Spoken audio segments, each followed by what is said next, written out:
Bueno, sí, buenas tardes tengan todos ustedes. El Tribunal Electoral del Distrito Federal se honra en recibir a la Asociación Mexicana de Impartidores de Justicia, AC, y agradece a todos ustedes su presencia en este evento.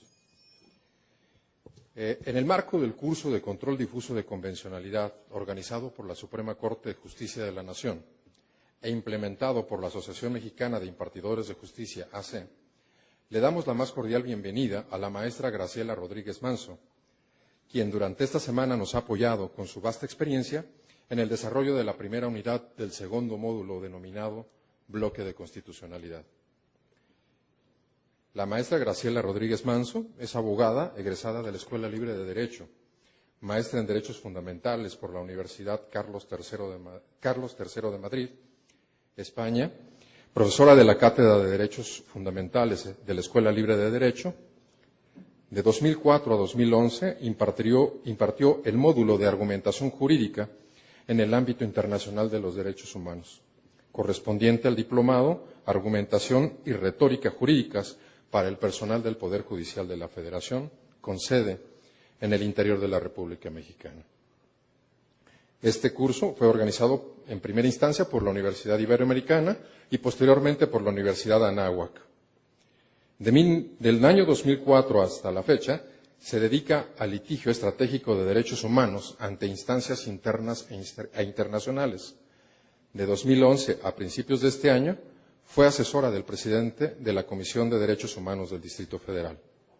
Actualmente es cofundadora y presidenta de Litiga, Organización de Litigio Estratégico de Derechos Humanos, AC. Vamos a comenzar precisamente con la conferencia de la maestra Graciela, no sin antes recordarles que al finalizar de la disertación se abrirá una sesión de preguntas y respuestas para los asistentes a este auditorio y posteriormente continuaremos con las preguntas que el público nos haga a través de correo electrónico, ya que nos siguen también a través de Internet. A ellos les pedimos que nos envíen sus preguntas al siguiente correo electrónico. Todo con minúsculas, sin espacios, ayuda@amig.org.mx. Y les solicitamos también que las preguntas que nos envíen sean lo más concretas posibles. Sin más preámbulo, cedo el uso de la palabra a nuestra invitada, no sin antes recibirla con un fuerte aplauso. Bienvenida, maestra Graciela. Gracias, buenas tardes a todas y a todos. La hora es un poco complicada, lo sé. Voy a tratar de ser lo más concisa posible y primero agradecer al Tribunal Electoral del Distrito Federal por prestar las instalaciones para llevar a cabo esta conferencia de cierre en el marco del curso de control difuso de convencionalidad que ha estado siendo organizado tanto por la MIG. Dicho esto, y agradeciendo también su presencia, lo primero es decir, bueno, nos encontramos ya en la parte final del curso que tiene que ver con el análisis del bloque de constitucionalidad. Es la unidad 1 del módulo 2. Y la intención de esta charla un poco es resaltar los puntos importantes sobre la cuestión, es decir, sobre el bloque de constitucionalidad en materia de derechos humanos, por un lado, y por otro lado, tener en cuenta y resaltar las discusiones pendientes que se encuentran todavía en torno a la figura del bloque de constitucionalidad. Y finalmente, hacer comentarios generales a el caso práctico que se planteó en su momento y que tenía como intención justamente poner en práctica el reconocimiento de esta figura que es el bloque de constitucionalidad.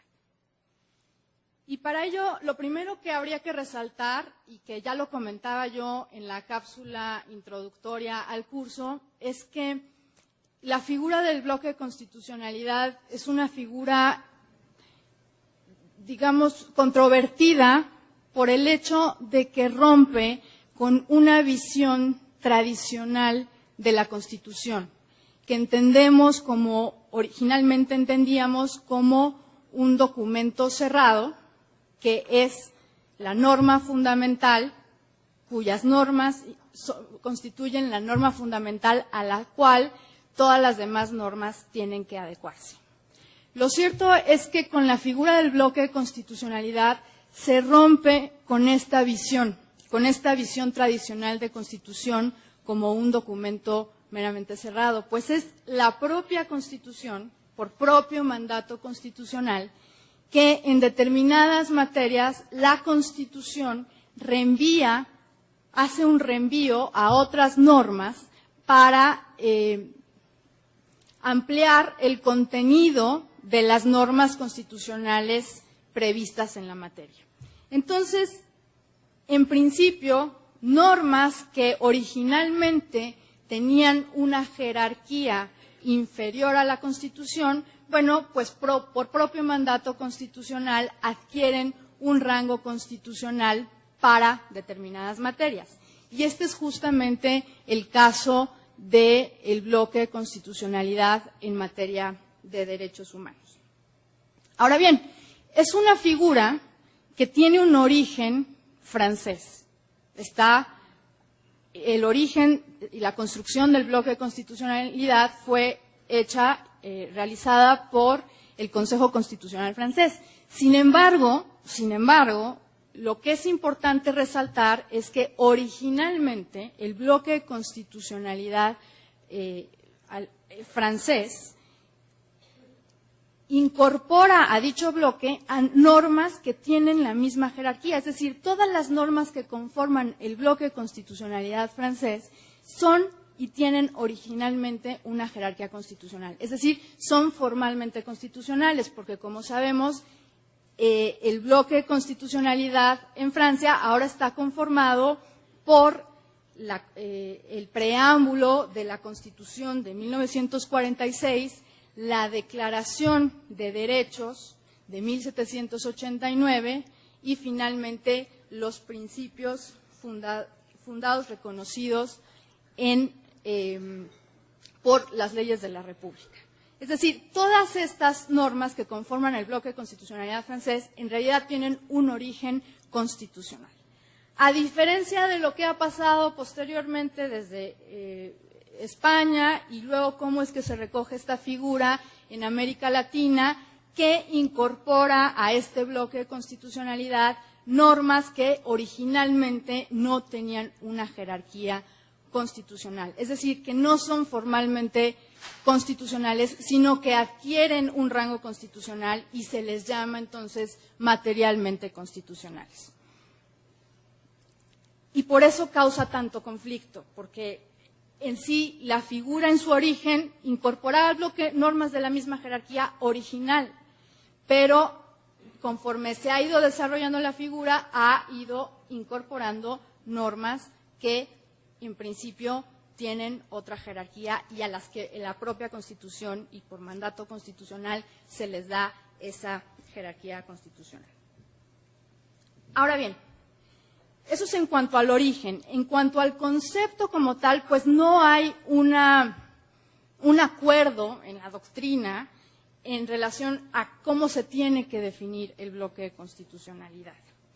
Hay varios intentos sobre el concepto y que se derivan justamente de las lecturas complementarias que se sugerían en la guía didáctica para este curso. En principio, se puede entender como un conjunto de normas concretas aplicables al caso concreto. Esa es una de las definiciones que se le da. O un elenco de normas que prevalecen sobre las restantes. O está también la definición de bloque de constitucionalidad como normas interpuestas, es decir, normas que, no siendo formalmente constitucionales, sirven de parámetro de validez del resto del ordenamiento jurídico. O bien, se le entiende como normas materialmente constitucionales, que no están recogidas en la Constitución, y finalmente como un conjunto de normas que sirve para enjuiciar la constitucionalidad de otra norma. Todos estos son los conceptos que se han intentado a partir de la doctrina para definir el bloque de constitucionalidad. En realidad, insisto, no hay un acuerdo, pero lo que se propone aquí es entenderlo como las normas que tienen una jerarquía constitucional en un determinado orden jurídico. Ahora, la figura también causa controversia porque tiene ciertas ventajas y ciertas desventajas. Eso nos decía, nos dice Rodrigo Uprimi, por ejemplo, en la lectura complementaria que se sugería. La discusión en torno al bloque tiene que ver también con el tema de que a lo mejor, si bien a partir del bloque se permite un mayor o se provoca un mayor dinamismo de la Constitución, es decir, una mejor adaptación de la Constitución a la realidad concreta, a lo que se está a la realidad social concreta, puesto que incorpora normas cuya reforma puede ser o no requiere de mecanismos tan rígidos para ello. Es decir, a partir del bloque se permite este dinamismo entre la Constitución y la realidad social. Lo cierto es que también se cuestiona desde el punto de vista democrático, en el sentido de que pasan a formar parte del bloque y, por lo tanto, con jerarquía constitucional, normas que no necesariamente han seguido el proceso de reforma de la Constitución. Por lo tanto, atentaría, en todo caso, con el principio de democracia. Lo cierto es que, si uno analiza este argumento, lo que se puede decir es que si se entiende ya al derecho y al Estado constitucional de derecho desde un punto de vista garantista, desde un punto de vista ferrayoliano, lo que podemos entender es a la democracia desde el punto de vista sustantivo.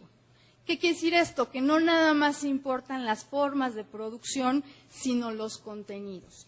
Y en el momento en que los jueces y las juzgadoras y juzgadores garantistas hacen un juicio de la norma que tienen que aplicar a la luz de la Constitución, en realidad se están convirtiendo o están legitimándose democráticamente. Es decir, puede ser que el proceso de modificación de normas que originalmente no son constitucionales no tengan que seguir el procedimiento rígido previsto en las constituciones. Lo cierto es que al tratarse, en este caso, de normas de derechos humanos que fungen como el límite de toda actuación de cualquier acto de autoridad, sea de carácter legislativo, sea de carácter administrativo o judicial, en el momento en que se convierten en ese parámetro de validez de todo acto de autoridad, en ese momento se está entendiendo que contribuyen al desarrollo de la democracia, entendida la democracia desde un punto de vista sustantivo, es decir, desde lo que es decidible o no es decidible a partir del principio de mayoría. Por eso ahí quizás se podría matizar el hecho de que ponga el bloque de constitucionalidad en riesgo la democracia. Ahora bien, otra de las críticas a la figura es que propicia inseguridad jurídica y que además propicia la arbitrariedad judicial. Porque los jueces al momento de las juzgadoras y los juzgadores al momento de aplicar la Constitución, pues van a incorporar cualquier tipo de norma que se les ocurra que la Constitución reenvía para resolver el caso concreto. Lo cierto es que en el caso mexicano, a partir del principio pro persona, pues esta arbitrariedad queda un poco matizada, o esta seguridad jurídica queda un poco matizada, porque finalmente la norma que tendrá que aplicarse y que cualquier juzgador o juzgadora tendrá que aplicar será la que sea más favorable al caso concreto. Y, por supuesto, siempre teniendo en cuenta las interpretaciones que sobre esas normas están dando los órganos autorizados para ello. En el caso mexicano, las interpretaciones que los órganos internacionales autorizados para interpretar dichas normas estén desarrollando. Entonces, el margen de movimiento de las y los juzgadores en este tema, pues está acotado a respetar justamente esas normas y la interpretación que sobre esas normas estén dando los órganos autorizados por un lado, y por otro lado están obligados y obligadas a aplicar siempre la norma que sea más favorable al caso concreto. Entonces, ahí esa inseguridad jurídica y esa arbitrariedad, posible arbitrariedad judicial, pues quedan en cierto sentido acotadas. Ahora, ¿cuáles son las consecuencias de adoptar el bloque de constitucionalidad en una Constitución? Lo primero es que se multiplican las fuentes que se tienen que tomar en cuenta para analizar la validez de una norma o acto de autoridad. En el caso mexicano, pues se multiplican las fuentes en materia de derechos humanos porque no nada más tenemos que acudir a las normas de derechos humanos contenidas en la Constitución, sino también a las normas de derechos humanos contenidas en los tratados internacionales de los que México forma parte. Entonces, tiene un efecto multiplicador de fuentes que integran, por supuesto, a las cuales hay que acudir y que integran, por supuesto, ese bloque de constitucionalidad.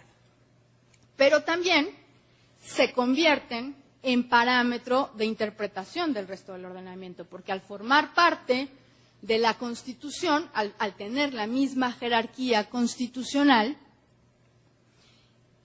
pues todo el resto del ordenamiento jurídico tendrá que interpretarse y tendrá que estar de acuerdo con las interpretaciones en materia de derechos humanos que se den respecto del bloque de constitucionalidad, de las normas que integran el bloque de constitucionalidad.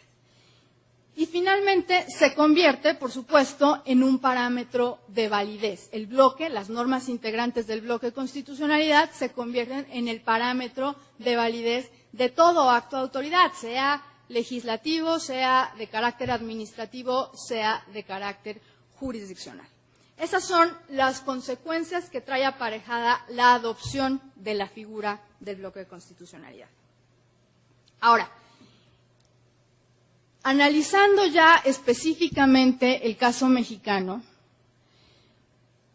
la pregunta que surge es si antes de la reforma en materia de derechos humanos del pasado 10 de junio de 2011, ya existía en México una figura del bloque de constitucionalidad. Y en realidad, en otras materias ya existía ese bloque de constitucionalidad. Uno de los ejemplos, por ejemplo, está en el artículo 42, que habla de las partes integrantes del territorio nacional.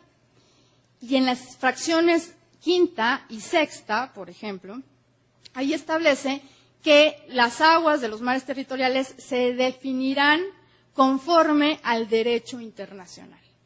Y lo mismo toca para el espacio aéreo que integra el territorio nacional. Se hará conforme a las normas de derecho internacional en la materia. Es decir, aquí ya hay unas cláusulas de reenvío que hace la propia Constitución para definir los alcances del territorio nacional. Eso por un lado. Por otro lado, también ya existía en el artículo 116, fracción sexta, y que esto lo resalta muy bien el entonces ministro Ortiz Mayagoitia, diciendo que en materia de relaciones de trabajo en los estados, por ejemplo, se regirán por las leyes que expidan las legislaturas locales, pero con base en el artículo 123 y con base también en sus disposiciones reglamentarias. Es decir, ahí ya la Constitución, antes de la reforma, establecía un bloque de constitucionalidad en materia del trabajo al darle cierta jerarquía a las disposiciones reglamentarias en materia del trabajo, la jerarquía constitucional a las disposiciones en materia del trabajo. Por lo tanto, ya existía un bloque. Y finalmente, en el caso que se intentó y que se argumentó en su momento, cuando la Suprema Corte de Justicia de la Nación estaba discutiendo sobre la jerarquía que guardan los tratados internacionales en México, en estas discusiones intentó la Corte en algún momento entender a la Ley Suprema de la Unión prevista en el artículo 133 como conformando un bloque de constitucionalidad. Ahí, en la lectura, en la primera lectura que se compartió con ustedes, pues se hace una crítica a esto en el sentido de, si bien la Ley Suprema de la Unión, según la última interpretación de la Suprema Corte de Justicia de la Nación, está formada por la Constitución, por las leyes generales, por los tratados internacionales, que estén de acuerdo con ella, en realidad no es que esté conformando un bloque de constitucionalidad, porque la jerarquía que guardan esas normas entre sí no es la misma.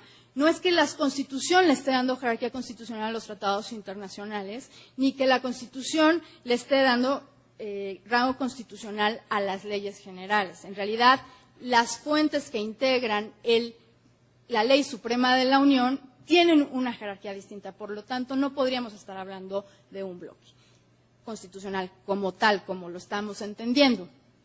Ahora bien, si esto es así, tampoco se convierten los tratados internacionales y las leyes generales que integran esa suprema ley de la Unión en parámetro de validez del resto del ordenamiento jurídico. Por lo tanto, no estaríamos en realidad enfrente de un bloque de constitucionalidad en materia de la Ley Suprema de la Unión prevista en el 133. Esto ya sucedía antes de la reforma. Entonces, la figura del bloque de constitucionalidad como tal no es extraña a la Constitución mexicana. ¿Qué es lo que pasa con la reforma constitucional en materia de derechos humanos? Bueno, pues que se incorpora en materia de derechos humanos la figura del bloque de constitucionalidad y se hace justamente a partir del artículo primero constitucional, principalmente, pero no exclusivamente, porque también tanto el 15 como el 103, 105 incluyen la figura del bloque de constitucionalidad en materia de derechos humanos. Y se recoge en sus tres dimensiones. Se recoge en su dimensión de incorporar y multiplicar las fuentes a las que hay que acudir para discernir cuál es el contenido de los derechos humanos, es decir, a partir del artículo primero constitucional, párrafo primero, en realidad lo que está diciendo es que todas y todos los mexicanos tenemos los derechos humanos previstos en la norma constitucional y en los tratados internacionales de los que México forma parte. Es decir, aquí hay un efecto multiplicador, pero también se incorpora a partir del segundo párrafo en la dimensión de parámetro de interpretación. ¿Por qué?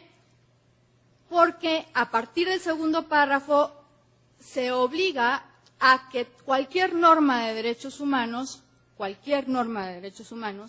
tiene que ser interpretada conforme a la Constitución y a los tratados internacionales de la materia. Ojo, aquí sí, en parámetro de interpretación, acota la Constitución a los tratados internacionales de la materia, que tendríamos que entender por estos a los tratados internacionales de derechos humanos. Cosa distinta de lo que integra el bloque de constitucionalidad en materia de derechos humanos, que son las normas de derechos humanos contenidas en tratados internacionales y contenidas en la Constitución. Son dos cuestiones distintas. El problema en materia de parámetro de interpretación es determinar cuándo estamos frente a un tratado internacional de derechos humanos y cuándo no, cuándo estamos frente a un tratado internacional en la materia y cuándo no.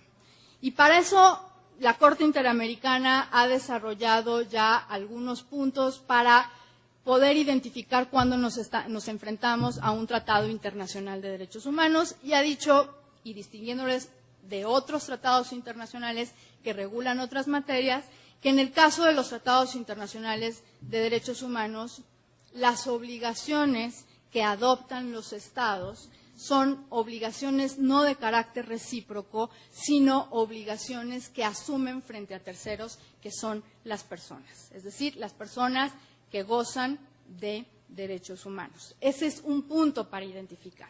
Y el otro punto para identificar, también desarrollado por la Corte Interamericana, tiene que ver con el objeto y fin del tratado internacional. Si el objeto y fin del tratado internacional es la regulación de derechos humanos, bueno, pues entonces estaremos frente a un tratado internacional de derechos humanos. Ahora, en cuanto al efecto multiplicador de fuentes, lo importante también aquí es determinar qué fuentes son estas. Porque al momento que dice normas de derechos humanos contenidas en tratados internacionales, de los que México forma parte, pues deben entenderse todos los tratados internacionales de los que México forma parte. Ya en la resolución del varios 912, diagonal 10, la Suprema Corte de Justicia acotaba los componentes integrantes del bloque de constitucionalidad, porque decía, pues se tienen que tomar en cuenta las normas de derechos humanos de origen constitucional, las interpretaciones que sobre esas normas haya hecho el Poder Judicial de la Federación, las normas de derechos humanos contenidas en tratados internacionales y ahí hacía una distinción entre los criterios vinculantes de la Corte Interamericana y los criterios que no son vinculantes, sino simplemente orientadores de la Corte Interamericana, distinguiendo entre estos criterios cuando el Estado mexicano sea parte en la controversia y cuando el Estado mexicano no sea parte en la controversia, respectivamente. Bien, pero cuando el bloque de constitucionalidad habla de normas de derechos humanos contenidas en tratados internacionales, de los que México forma parte, no nada más se acotan a los tratados internacionales en el ámbito interamericano de los que México forma parte, sino que evidentemente incluyen las normas internacionales previstas en los tratados que México ha celebrado, por ejemplo, en el marco del Sistema Universal de Protección de Derechos Humanos, que es el marco de Naciones Unidas. Y eso no lo está contemplando el varios 912, pero eso no quiere decir que no tengan que contemplarse también esas normas. Eso por una parte. Y por otra parte, también resaltar si es que las interpretaciones que sobre esas normas han dado los órganos autorizados para ello forman parte del bloque de constitucionalidad. Si nos ponemos muy formalistas, podríamos concluir que no, que en realidad las interpretaciones no forman parte del bloque de constitucionalidad porque la Constitución dice que son las normas de derechos humanos contenidas en los tratados internacionales. Sin embargo, para alcanzar a entender el contenido de esas normas de derechos humanos, pues es necesario acudir a las interpretaciones que sobre las mismas normas han hecho los órganos autorizados para ello. En el caso interamericano, las interpretaciones que haga la Comisión Interamericana de Derechos Humanos, la Corte Interamericana de Derechos Humanos, y en el caso universal, las interpretaciones que hagan, por ejemplo, los comités autorizados para ello en los tratados internacionales de derechos humanos que se han celebrado en el marco de Naciones Unidas. Quizá no es que formen parte del bloque, pero así como las normas constitucionales son desarrolladas por el Poder Judicial de la Federación y los alcances de cada una de las normas son desarrolladas por el Poder Judicial de la Federación, y para entender lo que es la libertad de expresión, no solamente nos podemos quedar con el artículo 6 y 7 de la Constitución, sino que tenemos que acudir al jus, a ver las tesis aisladas y la jurisprudencia.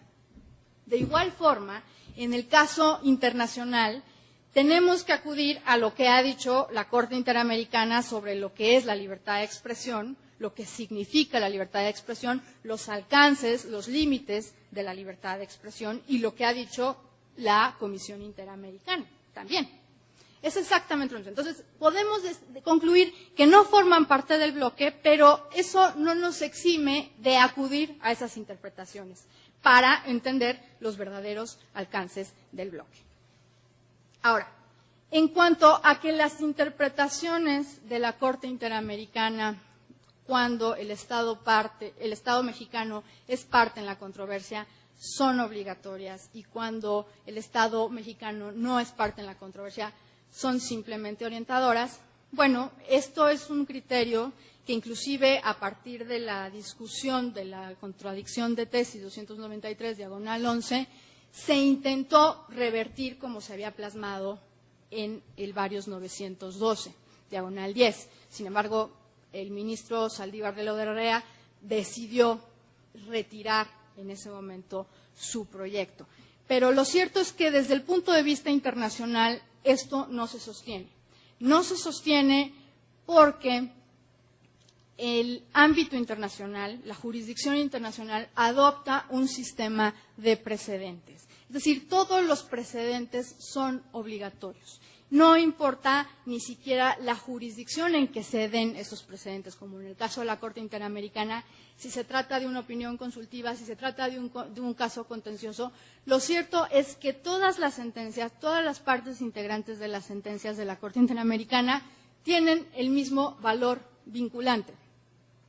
Entonces, no es como internamente distinguimos entre jurisprudencia y tesis aisladas y necesitamos un determinado número de decisiones en el mismo sentido para integrar jurisprudencia y entonces entenderla obligatoria o simplemente orientadora. Esto no se sostiene a nivel internacional y por lo tanto me parece que sería importante que la Suprema Corte de Justicia intentara cambiar este criterio. Ahora bien, entonces, se adopta como multiplicador de fuentes, se adopta en su fase de parámetro de interpretación, pero también en México se adopta la figura del bloque de constitucionalidad como parámetro de validez. Y eso lo deja clarísimo el artículo 15, el 103, el 105, el 103 fracción primera, el 105 fracción segunda, inciso G, en el sentido de que las acciones de inconstitucionalidad, el amparo, son garantías que en el momento en que haya violaciones de derechos humanos tendrán como parámetro de validez justamente a las normas de derechos humanos contenidas en tratados internacionales y contenidas en la Constitución. Y en el 15, cuando prohíbe la celebración de tratados internacionales que alteren los derechos humanos previstos en la Constitución y en los tratados internacionales de los que México forma parte. Entonces, complementado justamente con la nueva ley de amparo, en el artículo 107, fracción primera, inciso A, que dice que el amparo no procede contra disposiciones de derechos humanos contenidas en tratados internacionales. El amparo indirecto no procede contra esto. Es decir, confirma la propia nueva ley de amparo la existencia del bloque de constitucionalidad en materia de derechos humanos. Ahora, el bloque y la figura adoptada en todas estas dimensiones en México, pues adopta la tipología propuesta por Rodrigo Uprimi en la lectura complementaria que se sugirió, que en realidad hace una remisión, como se adopta en México, es hacer una remisión a un texto cerrado e indeterminado. Es decir, se remite a las normas de derechos humanos contenidas en tratados internacionales, pero no se enumeran los tratados internacionales, como sí lo hace, por ejemplo, el caso argentino, la Constitución argentina en el artículo 75, que dice todos estos tratados internacionales tienen jerarquía constitucional y, por lo tanto, forman parte del bloque de constitucionalidad. Y el propósito para el que se adopta es una cláusula de interpretación y una cláusula de apertura, es decir, entender a la Constitución no como un documento cerrado, sino como un documento abierto a entender el contenido de los derechos humanos a la luz de las normas de origen internacional. Bien, dicho esto, quisiera yo resaltar algunos puntos que considero importantes sobre el bloque de constitucionalidad y que pretendieron ser resaltados en los cuestionarios que en su momento se hicieron llegar para que los resolvieran. Y el primer punto importante a resaltar en materia de bloque de constitucionalidad es que lo que forma parte del bloque de constitucionalidad en materia de derechos humanos son las normas de derechos humanos contenidas en la Constitución y en los tratados internacionales. No son los tratados internacionales en materia de derechos humanos, no son las normas de derechos humanos contenidas en tratados internacionales de derechos humanos. No importa el tratado, lo que importa es la norma de derechos humanos contenida en ese tratado. No importa que el derecho humano esté previsto en la Convención Americana, que es un tratado internacional de derechos humanos por excelencia, o que esté prevista esté previsto en la Convención de Viena sobre relaciones consulares en materia, por ejemplo, del derecho de asistencia consular. No importa en dónde esté contenido, no importa el carácter del tratado. Lo que importa es la norma de derechos humanos y esa es la que adquiere un carácter o una jerarquía constitucional. Entonces, eso es importante resaltarlo. Es importante resaltar que como consecuencia de lo anterior, las normas de derechos humanos de tratados internacionales adquieren, por supuesto, un rango constitucional por propio mandato constitucional, sea de forma expresa o tácita. Importa resaltar que la herramienta que utiliza la figura del bloque de constitucionalidad en México es una técnica de reenvío, no una técnica de jerarquización de fuentes, que es la consecuencia. En México, el bloque de constitucionalidad en materia de derechos humanos no dice expresamente en el artículo 1 constitucional las normas de derechos humanos contenidas en tratados internacionales tienen jerarquía constitucional, como sí lo dice, por ejemplo, el artículo 75 de la Constitución argentina. Todos estos tratados internacionales tienen jerarquía constitucional. Aquí no está la técnica que utiliza para configurar el bloque, no es la de jerarquía, sino lo que hace es un reenvío a las normas de derechos humanos contenidas en tratados internacionales para entender y ampliar el contenido de los derechos humanos previstos constitucionalmente. Entonces, utiliza una técnica de reenvío, no de jerarquía, aunque la consecuencia del reenvío a normas de derechos humanos contenidas en tratados internacionales, pues es que dichas normas adquieren un rango constitucional y se convierten en parámetro de interpretación y en parámetro de validez del resto del ordenamiento jurídico y del resto de las actuaciones de las autoridades. También es importante resaltar que las interpretaciones de dichas normas de derechos humanos contenidas en tratados internacionales forman parte del bloque. A lo mejor me dicen, no, la verdad es que no forman parte del bloque, como ya lo discutíamos anteriormente.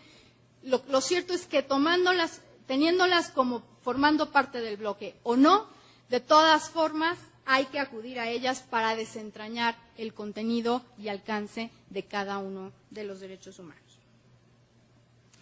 Otro punto importante a resaltar es que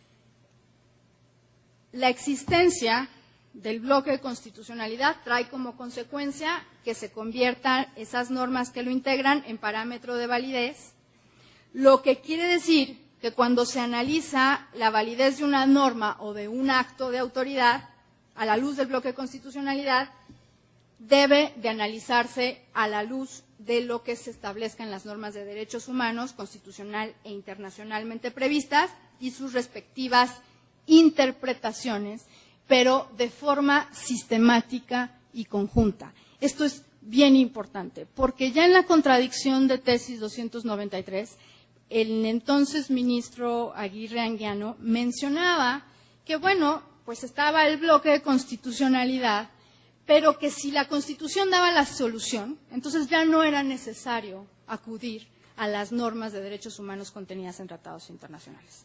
No, la intención del bloque de constitucionalidad justamente es que lo que se convierte en parámetro de interpretación y de validez de todo el ordenamiento jurídico es el análisis conjunto y sistemático. Porque si no, no hay forma de comparar y cumplir con el siguiente mandato que está en el segundo párrafo, que tiene que ver con el principio pro persona. ¿Cómo decidimos cuál es la norma más favorable si no analizamos en su conjunto y sistemáticamente las normas que integran el bloque de constitucionalidad? Si no, pues entonces no sirve nada el principio pro persona, porque si la Constitución nos da la solución, bueno, pues obtendremos esa solución constitucional y nunca nos enteraremos de qué fue lo que dice la norma internacional y la interpretación sobre esa norma. Entonces, el bloque es parámetro de validez, pero de forma conjunta y sistemática. El análisis que tiene que hacerse del bloque es de una forma conjunta y sistemática. Finalmente, otro punto a resaltar importante es la relación existente entre la figura del bloque de constitucionalidad y el control difuso de constitucionalidad y de convencionalidad. Porque también en las discusiones, en algún momento se mencionaba que pues son cuestiones distintas, el control difuso de convencionalidad y el control difuso de constitucionalidad. Y en principio es cierto. ¿Por qué? Porque ambos controles tienen un origen distinto. Uno está en el ámbito internacional, específicamente desarrollado por la doctrina jurisprudencial interamericana, y el otro está o tiene que ver con el control de constitucionalidad que se hace respecto a normas constitucionales. En ese sentido, son absolutamente diferentes. Y también son diferentes en cuanto a las normas con las cuales comparar su validez. Hacer un control difuso de constitucionalidad es comparar la norma o el acto de autoridad respecto de la Constitución.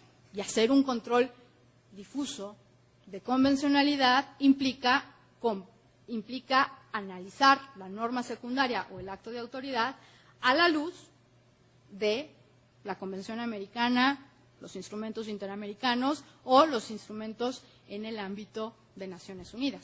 En ese sentido son distintos. La cuestión es que con la incorporación del bloque de constitucionalidad, y si se analiza las normas integrantes del bloque de constitucionalidad de una forma sistemática y conjunta, pues se confunden. Es decir, se tienen que hacer los dos controles y siempre aplicar la norma que sea más favorable.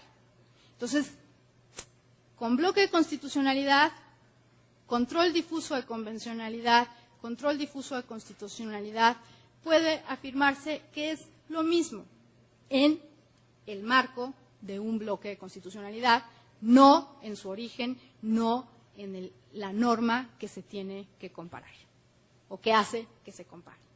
Entonces, eso también era importante resaltarlo. Bien, dicho esto, paso ahora al tema de las discusiones pendientes en torno a la figura del bloque de constitucionalidad. Y básicamente se desprenden tanto de la discusión de la contradicción de tesis, 293/11, como de las iniciativas de reforma constitucional presentadas por el senador Andrade y por el diputado Arroyo. Y que en resumen podría decirse que lo que intentan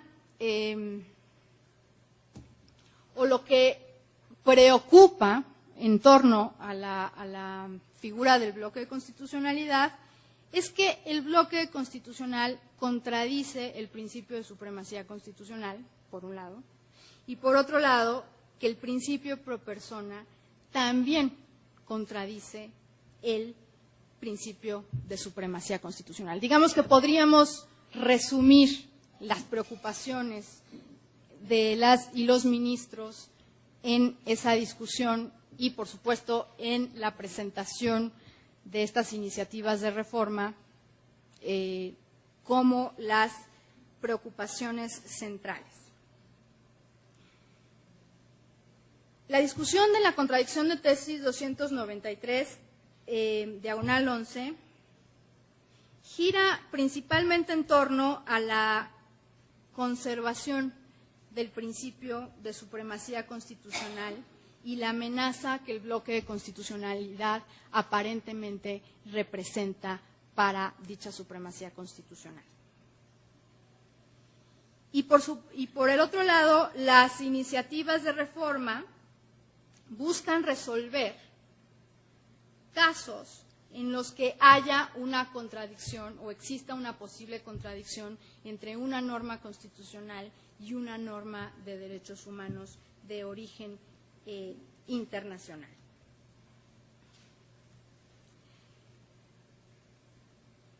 ¿De dónde viene esta preocupación? Yo creo que viene justamente de esta visión tradicional de la Constitución como un documento cerrado, que es la norma o que se considera la norma fundamental, y solamente las normas que tienen carácter constitucional pueden determinar el parámetro de validez de las normas de carácter secundario. Lo cierto es que considero que es un falso debate, y es un falso debate en el sentido de que la supremacía constitucional está prevista en el 133 constitucional. Y de ahí sí no hay forma de argumentar lo contrario. La Constitución es suprema. Eso, sin duda.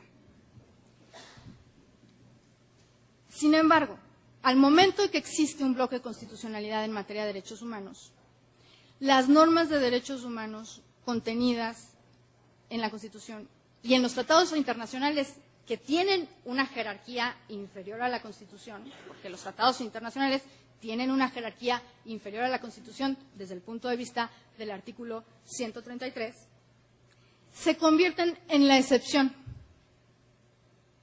Son las normas de derechos humanos contenidas en tratados internacionales de jerarquía constitucional, pero por propio mandato constitucional. Es decir, el artículo primero constitucional dice: todos los tratados internacionales, si bien tienen una jerarquía inferior a la Constitución, lo cierto es que las normas de derechos humanos que contengan esos tratados internacionales tendrán una jerarquía constitucional. Entonces, el primero se convierte como en una excepción del 133. Y no es que contradiga, desde mi punto de vista, el principio de supremacía constitucional, porque es la propia Constitución quien mandata para incorporar y otorgarles jerarquía constitucional a esas normas de derechos humanos que originalmente, desde el punto de vista del 133, tenían una jerarquía infraconstitucional. Entonces, cuando en la discusión de la contradicción de tesis 293, diagonal 11, algunas de las posturas son que, bueno, en realidad se queda salvada la supremacía constitucional con la parte infine del primer párrafo del artículo primero constitucional, que dice que las restricciones y la suspensión de derechos siempre se harán conforme a la Constitución y que a partir de ahí se reafirma el principio de supremacía constitucional. Sí, pero lo importante es entender que en materia de derechos humanos, ¿qué es lo que entendemos por Constitución? Y debemos entender por Constitución en materia de derechos humanos no solamente a las normas constitucionales, sino a las normas de derechos humanos de origen internacional. Eso en cuanto al posible enfrentamiento entre el bloque de constitucionalidad y el principio de supremacía constitucional. Creo que no se enfrentan, simplemente la misma Constitución hace una excepción respecto de las normas de derechos humanos contenidas en tratados internacionales a las que le otorga jerarquía constitucional, y que en materia de derechos humanos, ahora la Constitución no nada más la tenemos que entender como las normas constitucionales, sino también con las normas de derechos humanos de origen internacional. Eso en cuanto al bloque de constitucionalidad. Pero también derivado de las iniciativas, tanto del diputado Arroyo como y más del diputado Arroyo que del senador Cervantes, es el enfrentamiento que hay, o posible enfrentamiento que hay entre el principio pro persona y la supremacía constitucional. ¿Por qué? Porque finalmente el principio pro persona se convierte en un criterio para determinar qué norma es la que debe prevalecer en el caso concreto. ¿Qué norma de derechos humanos es la que debe prevalecer en el caso concreto? Y lo que dice el principio pro persona es pues la que sea más favorable y menos restrictiva de los derechos de las personas. Y eso incluye a cualquier norma, de cualquier fuente, sea legislativa federal, sea estatal, sea constitucional, sea internacional. Ese es el problema. Pero tampoco eso enfrenta al principio de supremacía constitucional, porque es la propia Constitución la que está diciendo en el artículo 1 constitucional que el principio pro persona se convierte en la herramienta para determinar en materia de derechos humanos cuál es la norma que tiene que ser aplicable. Entonces, no hay un enfrentamiento, es la propia Constitución la que establece esa posibilidad.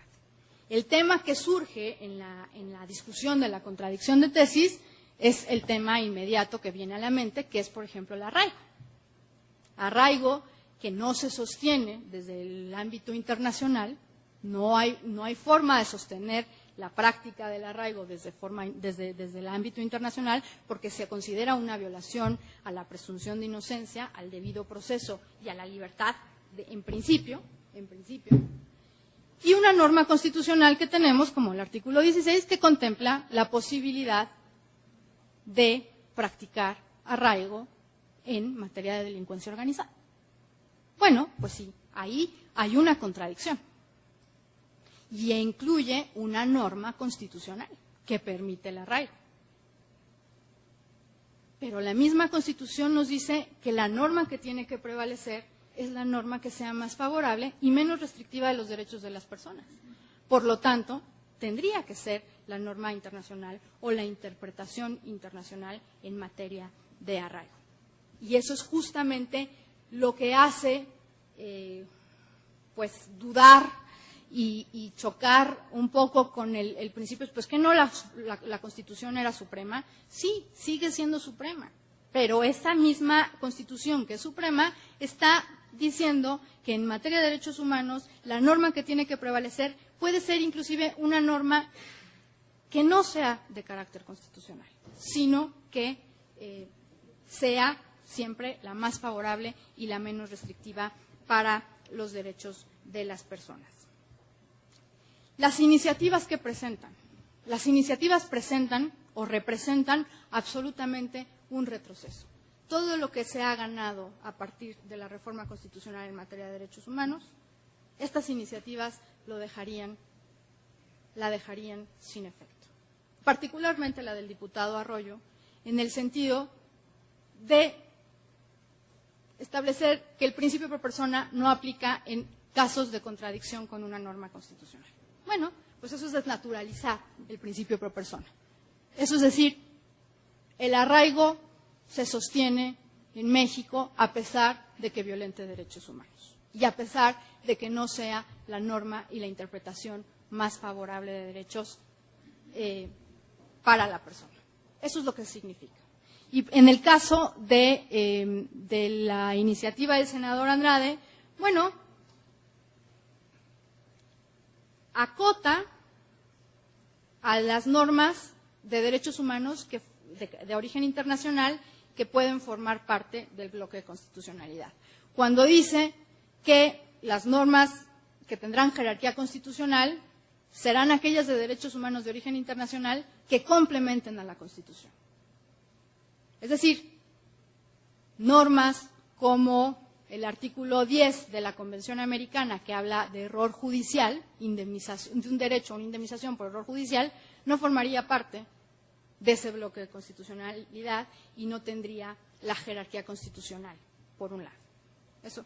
Y además las acota en el sentido de que solamente se trata de normas de derechos humanos contenidas en tratados internacionales de derechos humanos.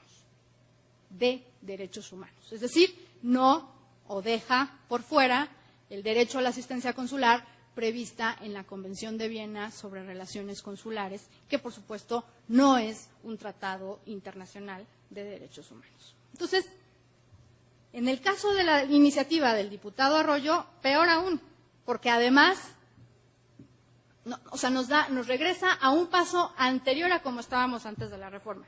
Porque antes de la reforma, por lo menos jurisprudencialmente, ya se reconocía el principio pro persona como un criterio para determinar qué norma debe prevalecer en el caso concreto.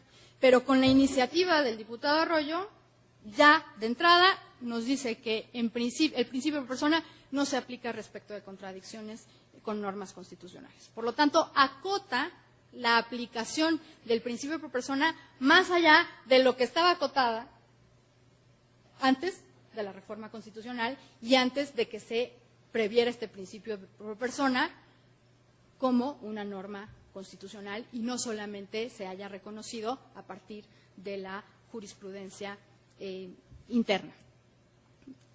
Entonces, esta es la situación, esta es la discusión pendiente y considero que es una discusión que nos tiene que preocupar porque de aprobarse estas iniciativas o de sostenerse el criterio de la mayoría que se perfilaba en la discusión de la contradicción de tesis 293, estaríamos dándole al traste a la reforma constitucional. Dicho esto, paso rápido y por último, en último lugar, al análisis del caso práctico que estuvimos discutiendo durante esta semana.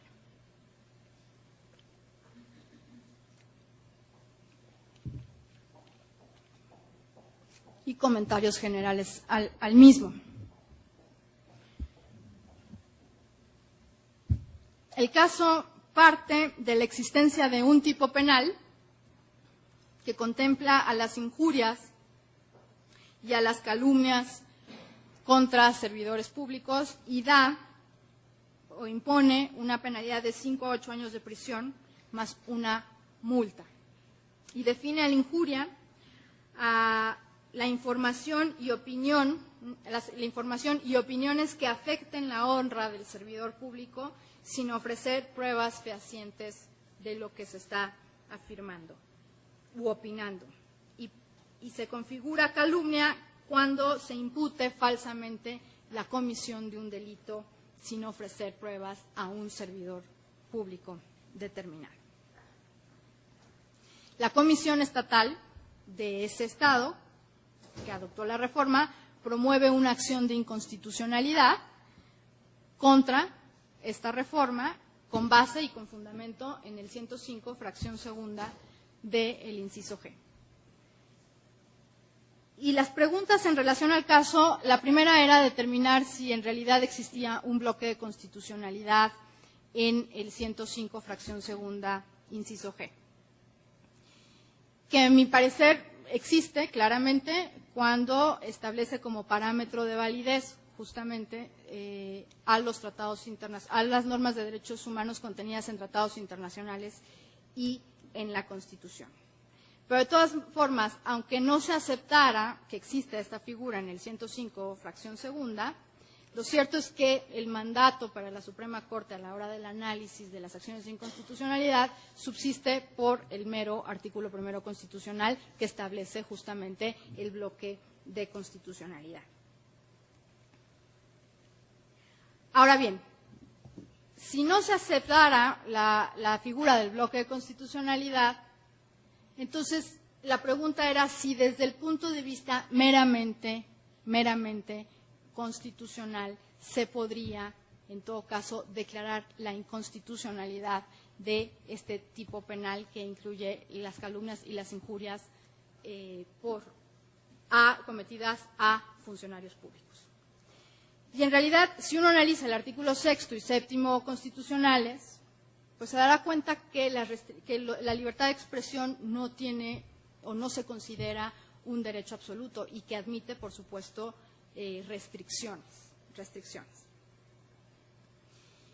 Y estas restricciones incluyen cuando se ataque la moral, cuando se ataquen los derechos de tercero e inclusive cuando el ejercicio de la libertad de expresión provoque un delito o perturbe el orden público. Es decir, desde el propio artículo 6º constitucional y del 7º, que también admite limitaciones, pareciera ser que la tipificación de la injuria y de la calumnia no es en sí misma inconstitucional, porque es la propia Constitución la que determina que puede, como límite, entenderse la comisión de un delito.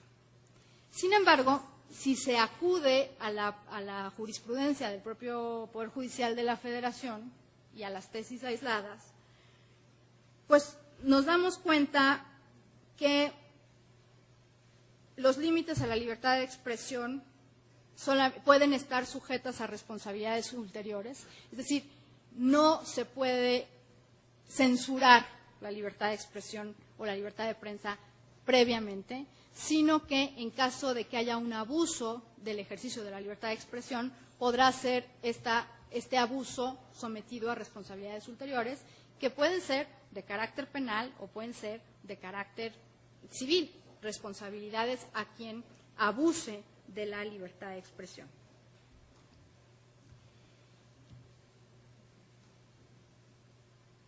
Eso lo dice la tesis aisladas del Poder, la jurisprudencia. Esto sí es una jurisprudencia del Poder Judicial de la Federación.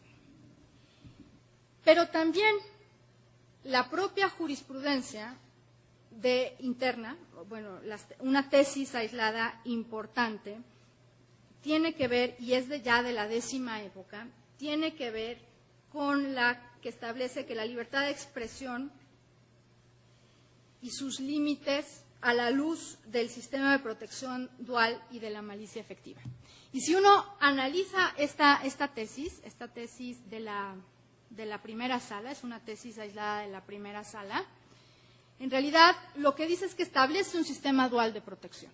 Es decir, los límites de crítica a los servidores públicos son más amplios. El escrutinio público al que se encuentran sujetos los servidores y servidoras públicas tiene que ser un escrutinio mucho más amplio. Y es más amplio por la actividad que desempeñan, no por la calidad del sujeto. ¿Esto qué quiere decir? Que una vez que dejan de desempeñar estas actividades, entonces ya no tienen el carácter de servidor público y, por lo tanto, la restricción o la exposición de su vida privada o de su honor no es ya tan amplia.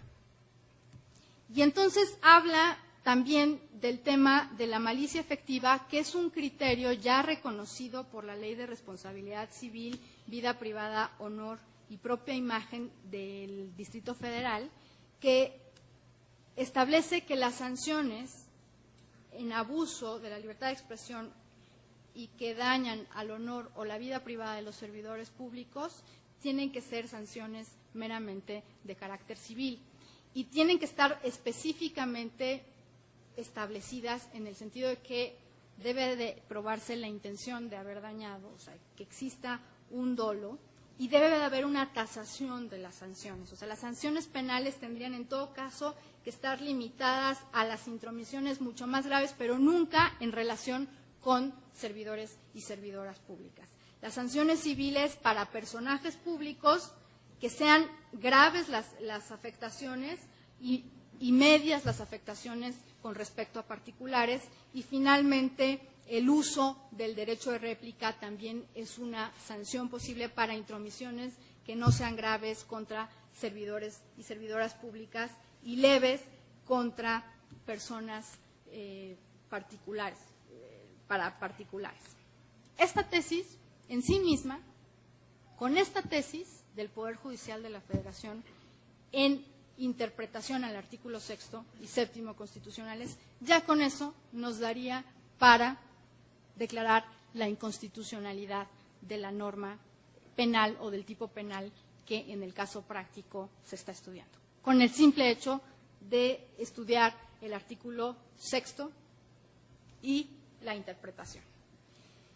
Pero además, si se analiza la libertad de expresión desde el ámbito internacional, bueno, pues las interpretaciones en el ámbito interamericano han sido varias y establecen esta función dual de la libertad de expresión que promueve la conformación de sociedades democráticas, por un lado, y por otro lado también protege la libertad de expresión individual, por un lado, establece que toda restricción a la libertad de expresión tiene que estar prevista en ley y, por supuesto, aprobar un test de proporcionalidad, necesidad y, por supuesto, adecuación de la propia medida, que en este caso sería la sanción, por un lado. Y también establece que la sanción penal es la última y que en caso de servidores públicos no procede sancionar penalmente por injurias, calumnias o inclusive difamación. O sea, digamos que es la última, la sanción penal es la última ratio y es la que en todo caso tendría que tomarse en cuenta, pero para los casos más graves y nunca cuando esté involucrada o la persona afectada sea un servidor o una servidora pública. Pero lo más interesante desde el ámbito internacional, quizá, y que aquí no vi que muchos acudieran en las soluciones del caso práctico que me tocó revisar, es al ámbito universal. Acordémonos de que las normas internacionales que forman el bloque no nada más son las del ámbito americano, como lo sugiere el Varios 912, sino también el ámbito universal. Y generalmente el ámbito universal en desarrollo de contenidos es mucho más amplio, muchísimo más amplio. Entonces, ahí la observación general del Comité de Derechos Humanos, la número 34, es importantísima en el sentido de que a la libertad de opinión, la opinión que se incluye en el tipo penal, las opiniones, la libertad de opinión no tiene restricción alguna, desde la observación general 34. Establece la libertad de opinión es absoluta, básicamente. Eso por un lado. Y por el otro lado, y ya con esto termino, sugiere o recomienda en el párrafo 47 que se despenalicen las conductas que vayan en contra del derecho al honor y de la vida privada. Se refiere específicamente al tema de difamación, que no es el caso en el que nos encontramos, pero en realidad el espíritu es el mismo. Es decir, en materia de ejercicio de libertad de expresión y de interferencia entre el honor, la verdad es que tendríamos en todo caso que dejar de lado la sanción penal, y mucho más tratándose de servidores y servidoras públicas. Y finalmente, los principios sobre la libertad de expresión que muchas y muchos de ustedes tomaron en cuenta, creo que son importantísimos. Además de ser una declaración de principios, a pesar de ser una declaración de principios, no además, sino a pesar que en principio no es un tratado internacional, pero sí funciona como norma de carácter internacional y como interpretación de la libertad de expresión y que por tanto se tiene que tomar en cuenta porque resulta la norma más favorable, específicamente el principio 5, el 10 y el 11 establecen justamente lo que hemos venido discutiendo. Con lo que concluyo aquí es decirles que el miedo a que haya normalmente contradicciones entre las normas constitucionales de derechos humanos y sus interpretaciones con las normas de derechos humanos y sus interpretaciones de origen internacional, en realidad cada vez es menor, cada vez es menos posible, ¿Por qué? Porque las jurisdicciones internas están adoptando todos estos estándares internacionales que generalmente desarrollan los contenidos de una forma mucho más amplia. Entonces, la posibilidad de contradicciones no es la regla, yo diría que sería la excepción. Y con entonces, este miedo a acabar con el principio de supremacía constitucional, además de que no se sostiene por las razones que ya comentaba, lo cierto es que en la práctica ustedes se podrán dar cuenta que las interpretaciones constitucionales y las interpretaciones de origen internacional en la mayoría de los casos coinciden. Y a lo mejor tendrán ahí un punto importante a tomar en cuenta que no es necesariamente contradictorio, pero que para el caso concreto tendría en todo caso que resolverse conforme a ese que es la norma más protectora. Yo con esto terminaría y pues les agradecería su atención a estas horas. Gracias.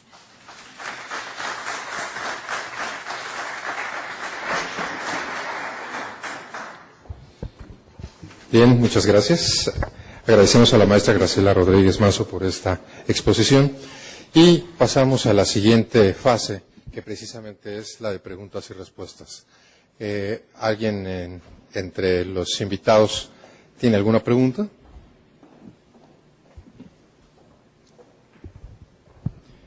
Buenas tardes, maestra.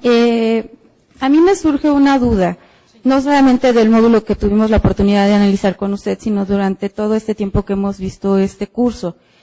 Es muy interesante la forma en la que todos nos han manejado que se debe de hacer una armonización de los derechos al momento de resolver. Y esto me parece muy importante porque en el caso anterior se nos ponía un ejemplo en donde al momento de resolver la Corte colombiana daba tanto la razón al actor, pero también protegía los derechos del demandado. En este caso, también me parece importante señalar que no solamente se está viendo la inconstitucionalidad de la libertad de expresión, sino que también se debe de analizar la otra parte, que es la protección del derecho al honor, también de proteger esa parte de buena fama que tienen todos y que también se reconoce a nivel internacional. Mi pregunta en concreto sería, ¿por qué considera usted que en México no podemos aplicar eso? En México estamos acostumbrados de que o le damos la razón a uno u a otro, pero no se ha llegado a ese punto en donde se pueda armonizar. Y en el caso concreto, por ejemplo, en mi respuesta yo decía, bueno, sí es inconstitucional, pero no hay que dejar pasar que también se debe proteger este derecho. Entonces, tal vez no resolver de manera directa, pero sí hacer una argumentación del por qué se debe de proteger. Y no estamos acostumbrados ninguno de los tribunales y a ningún nivel, me tomo hasta la atribución de decir que ni en la Corte se ha podido hacer esto, de realmente respetar por ambos lados los derechos, que no se sacrifiquen unos para poder respetar o hacer valer otros, sino que se haga realmente una armonización. Sí, adelante. Sí, gracias por la... ¿Se escucha? Gracias por la intervención. Tienes toda la razón y en un sentido coincido contigo plenamente. Lo cierto es que en muchas ocasiones, como el caso práctico que resolvíamos durante este curso, en realidad lo que hay en medio es un conflicto de derechos. Entonces, la aplicación del principio pro persona tiene que ser para ambas partes, o sea, qué es lo más favorable y qué es lo menos restrictivo para cada una de las personas. Normalmente todos estos criterios jurisprudenciales, tanto desde el ámbito interno como desde el ámbito internacional, surgen como reglas a partir de un ejercicio de ponderación de derechos.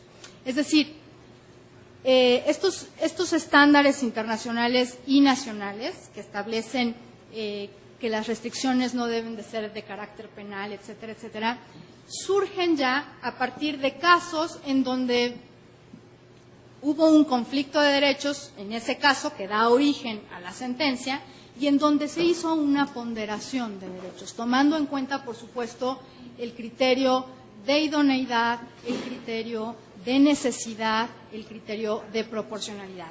Y después de hacer este ejercicio de ponderación, es que se llega a la conclusión, en ese caso concreto, de que la sanción penal, por ejemplo, no es la adecuada en relación a un servidor público.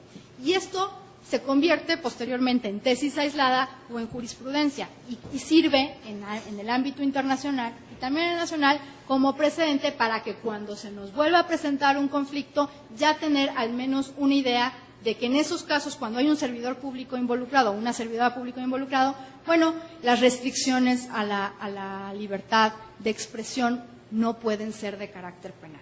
Lo que quiero decirte es que, en efecto, tienen que tomarse en cuenta ambas posturas y ambos derechos tienen la necesidad de ser protegidos de la mejor forma. El problema es que cuando hay un conflicto de derechos, y hay veces que son conflictos muy difíciles de resolver, lo cierto es que la herramienta del juicio de ponderación nos permite determinar que en el caso concreto qué norma es la que tiene que prevalecer y que eso va a implicar necesariamente el sacrificio de un derecho respecto del otro. Pero la idea justamente del juicio de ponderación y del juicio de proporcionalidad es justamente intentar que la afectación del derecho que va a resultar afectado, valga la redundancia, sea de la menor manera posible para que ambos derechos convivan, porque finalmente ambos derechos tienen que convivir, porque ambos derechos tienen la misma jerarquía. En derechos humanos no hay jerarquías. Todos los derechos humanos son igualmente protegibles, igualmente importantes y son inclusive interdependientes. Esa es una de las características. En el momento en que afectas un derecho, afectas a otros derechos automáticamente. Entonces, hay conflictos de derechos y de esos no nos vamos a salvar.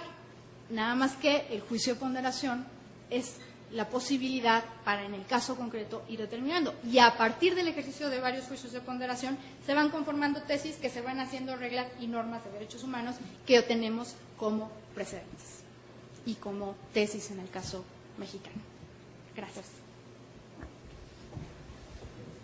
¿Alguna pregunta más?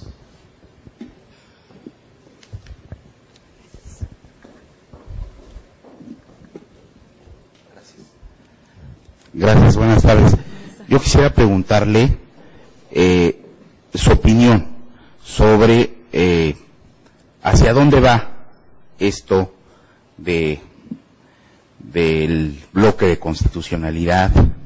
Ya se habla en los medios de que se está trabajando un código internacional de procedimientos penales o civiles, no recuerdo muy bien.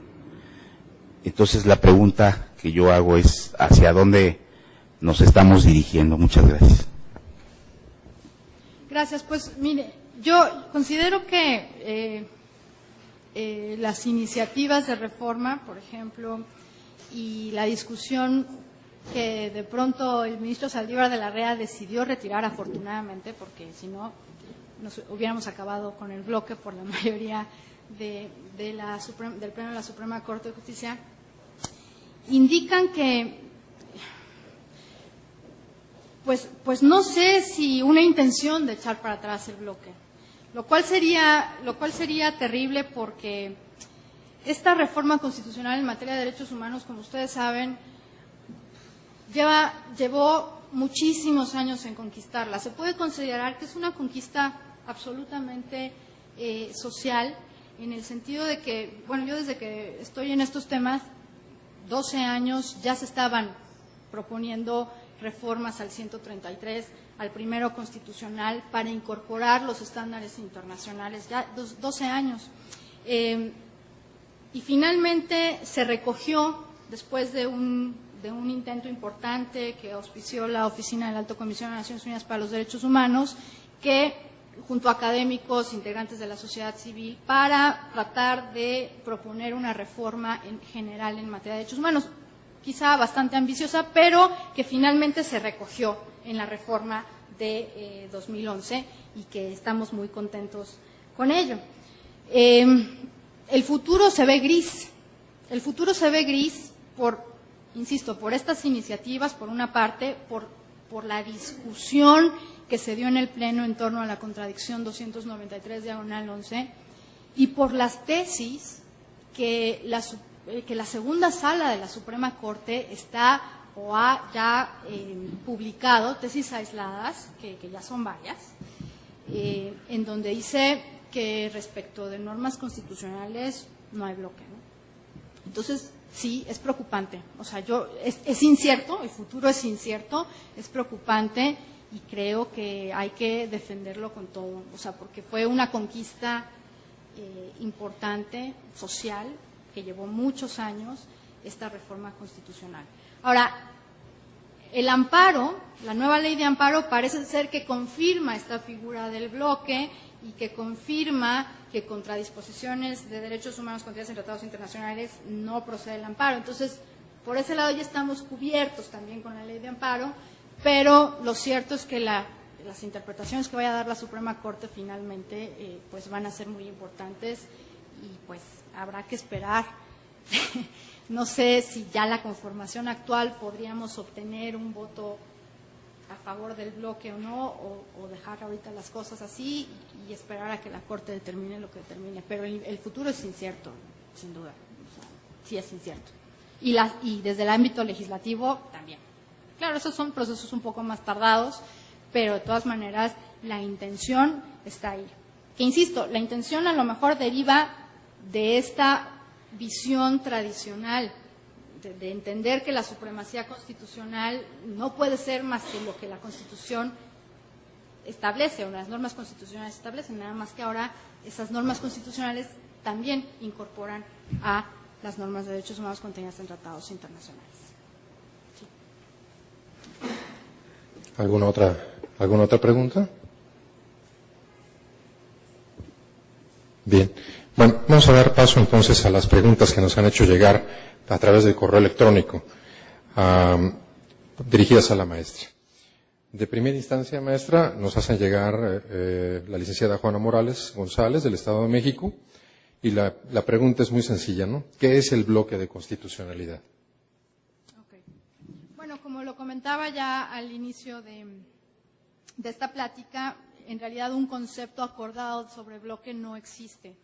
Lo que se propone es entenderlo como este conjunto de normas que tienen jerarquía constitucional para una determinada materia. En el caso del bloque constitucional en materia de derechos humanos, pues este conjunto de normas que la propia Constitución les da jerarquía constitucional.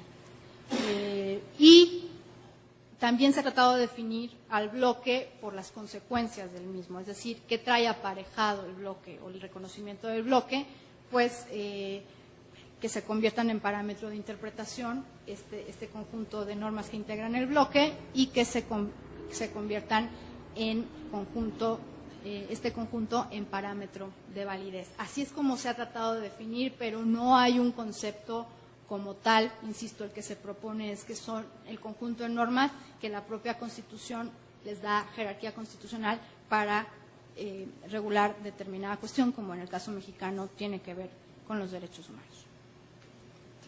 Bien, gracias. La segunda y última pregunta hasta el momento, vía Internet, nos las formula el doctor Héctor Pichardo, del Tribunal Superior de Justicia del Estado de México, y lo que él nos comenta es, si la adopción del bloque de constitucionalidad previsto en el artículo 1 de nuestra Constitución obliga a los juzgadores a aplicar las normas constitucionales domésticas y de derecho internacional en materia de derechos humanos, genera como desventaja una posible arbitrariedad matizada. Luego entonces, este activismo judicial no genera un riesgo para la seguridad jurídica como mecanismo de protección para los derechos humanos de los justiciables. Esa es una pregunta importante, interesante. En realidad, hay muchas expectativas a raíz de la reforma constitucional e implementar la reforma constitucional, pues evidentemente va a llevar algunos años, yo diría varios años, en tomar la reforma constitucional y aplicarla adecuadamente. ¿Genera arbitrariedad judicial? No sé si genera arbitrariedad judicial si las juezas y jueces o juzgadores y juzgadoras se asumen a sí mismos y mismas como garantes de la Constitución. Es decir, se asumen un papel de juez garantista en el sentido de hacer un juicio sobre la norma que tienen que aplicar al caso concreto. Por supuesto, con la apertura del control difuso de convencionalidad, que ahora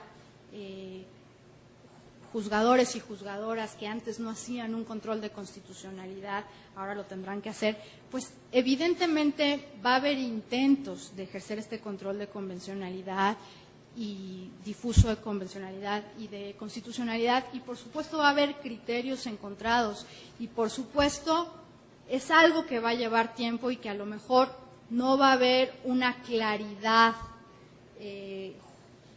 judicial o jurisdiccional o de criterios que finalmente la Corte podrá pues resaltar esa claridad. Lo cierto es que es un proceso, y es un proceso que tenemos que llevar a cabo, porque ya está la reforma constitucional, y es un proceso que tenemos que comenzar ya. Y eventualmente, yo estoy segura, como ha sucedido siempre con toda reforma, es que llega un momento en que ya se adopta la reforma, se incorpora la reforma a la actuación judicial diaria, y con eso se logrará eventualmente la garantía y protección de los derechos humanos en la mejor medida y en la mayor medida posible. Es un proceso que, por supuesto, lleva tiempo, y es un proceso, por supuesto, que va a generar criterios encontrados, eso sin duda alguna, pero es un paso que se tiene que tomar. Es un paso que se tiene que tomar. Bien, gracias, maestra.